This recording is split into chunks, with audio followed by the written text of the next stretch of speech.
अर्धा रस्ता चालून झाल्यावर माझ्या लक्षात आलं की पुढे पावसामुळे पाण्यामध्ये उतरता येणार नाही. मग माझ्या मनात विचार यायला लागले की मग मी शेवटपर्यंत जाऊ का इथूनच माघारी फिरू. माझं डोकं चालतच नव्हतं. मला असं वाटत होतं की माघारी जावं. मग तिथे मला एक मॅडम भेटला. त्यांचं नाव होतं तेजस्विनी पॉल.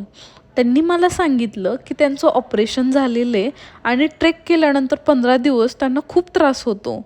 त्या त्रासात त्यांना काही सुधरतच नाही. मग ते असा विचार करतात की बस हा आता शेवटचा ट्रेक, इथून पुढं मी ट्रेकला जाणार नाहीत. पण तो त्रास थांबला की 15 दिवसांनी पुन्हा त्या नवीन लोकेशनच्या शोधात निघतात.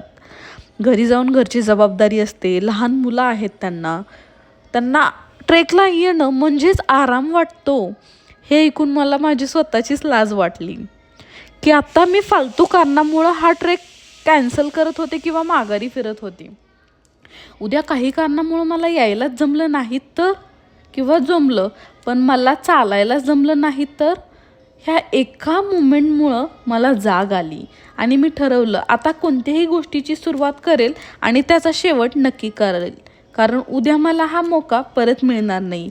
हा एपिसोड आवडला असेल तर मला फॉलो, लाईक, कमेंट, शेअर नक्की करा. धन्यवाद.